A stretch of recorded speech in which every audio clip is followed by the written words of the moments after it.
that sunset. So beautiful. All right, so we're headed over north of Tabor for 3 different accounts and about 380 acres.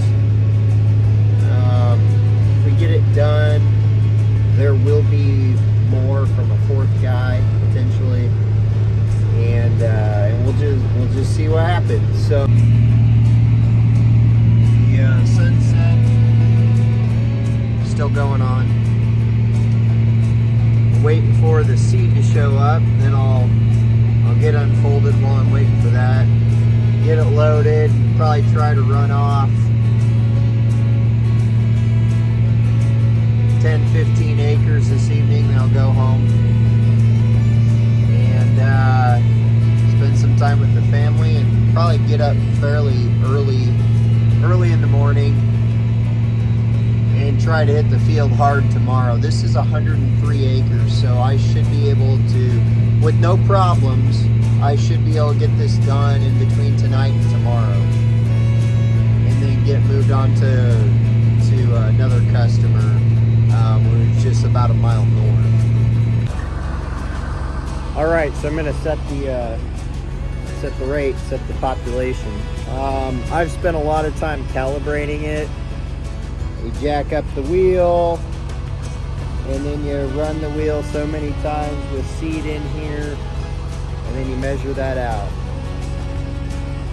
There's other videos that other people have done to explain that. Either way, I'm going to show you how I adjust the rate here.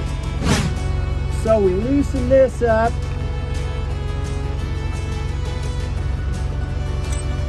Special wing nut.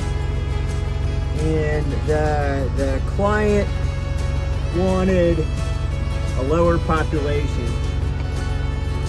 We're gonna move it over like so. And then I know that 15/16 here, that we'll be in the low 40s at that point. Or about an inch there. So bump it back that way a little bit. Measure it again. Bump it 15/16. And I measure a couple of these 15/16. Measure a couple of them to make sure it's accurate or it's a uniform change of rate. In this case it is, so we're set at 15/16. So other companies other than Great Plains do this a little bit smarter, where they have your measurements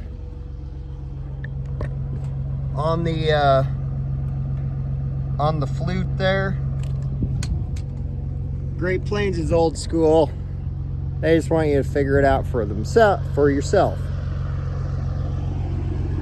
Don't really care for that, but in this case, it is what it is. Why am I doing this on both sides? Because I have 2 15-foot boxes. You can technically set different rates for each half width of the drill. I wouldn't recommend it. Right now, my measurement down here should be 7/8, and it is. Somebody tightened this really well.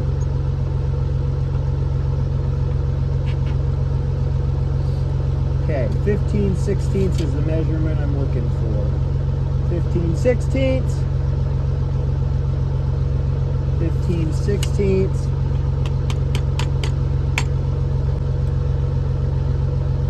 Okay.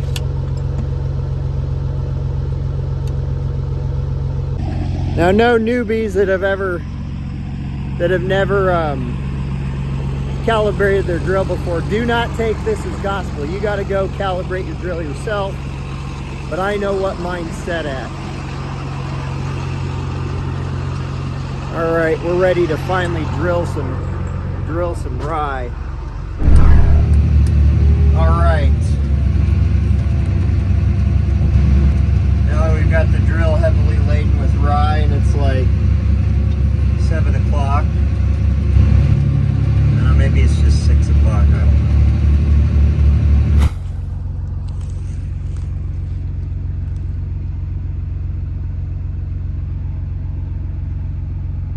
So I had a bit of a breakdown.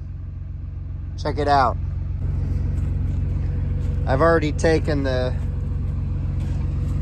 openers off, but the shank up here where they attach is all bent up. I must have hit a rock or a piece of concrete. The paint's all bubbled up right there. So I'm gonna call it good for tonight. I'll bring in extra, I have extra row units. I'll bring one out with me in the morning, but I'm also gonna bring a big pipe wrench and see if I can't bend that back into place. So I'd really not like to have to replace the unit. I have spares because this was originally a 48 row, 7.5 inch row spacing, 30 feet.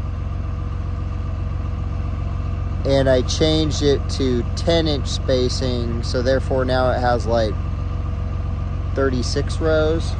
So I have like 12 spare row units. Really handy in times like this. Sun's coming up. It's a new day. Don't think it's even 7:30 yet. But as soon as Christina gets home, she went to get some groceries, I think. We'll be headed to the head of the field, get the row unit replaced, and let's see what we can do. 100-acre day. Stay tuned. Check out this awesome whisker switch.